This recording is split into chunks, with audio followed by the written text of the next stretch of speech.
நீங்கள் பார்த்துக்கிட்டு இருக்கிற இந்த பழம் வந்து பீஜன் பெரி இல்லைன்னா வைல்டு பெப்பர் அப்படின்னு சொல்கிறாங்க. இங்கே பாருங்களேன், இந்த மரம் சுவரை ஒட்டி எங்கள் பையன் வீட்டில் இருந்துச்சு.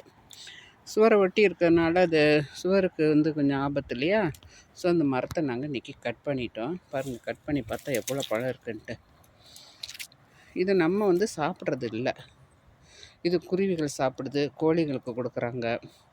இந்த மரத்தில் வந்து நிறைய பறவைகள் வந்து தங்கி இருக்குது, பறவைகள் கூடு கட்டி இருக்குது. இது வந்து எங்கன்னா அமெரிக்காவிலைங்க. இது இப்போ நாங்கள் அமெரிக்காவில் இருக்கிறோம். ஸோ இந்த பழத்தை பார்த்ததும் எனக்கு வீடியோ எடுக்கணும்னு தோணுச்சு.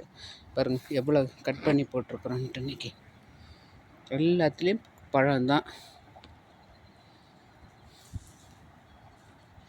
இது நம்மளும் 1-2 சாப்பிட்லாம், ஆனால் வந்து சாப்பிட்றது இல்லை யாருமே.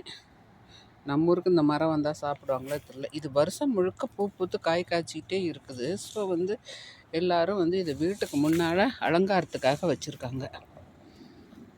பாருங்க எவ்வளோ பழம், பார்க்குறதுக்கு நமக்கு மிளகு மாதிரியும் தெரியுது.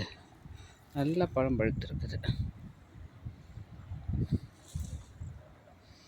இந்த இலை கூட மருத்துவ குணம் இருக்குதுன்னு சொல்கிறாங்க, என்னன்னு தெரியலை.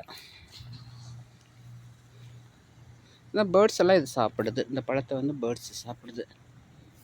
நம்ம சாப்பிட்டு பார்க்கலான்னு தான் இருக்கிறேன். எப்படி இருக்குதுன்னு தெரில. டேஸ்ட்டு கசப்பாக தான் இருக்குது. டேஸ்ட்டு கொஞ்சம் கசப்பும் துவர்ப்புமாக இருக்குது.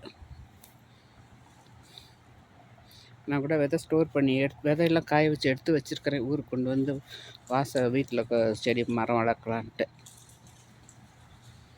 கசப்பு பார்க்க கசப்புற மாதிரி கொஞ்சம் கசக்குது.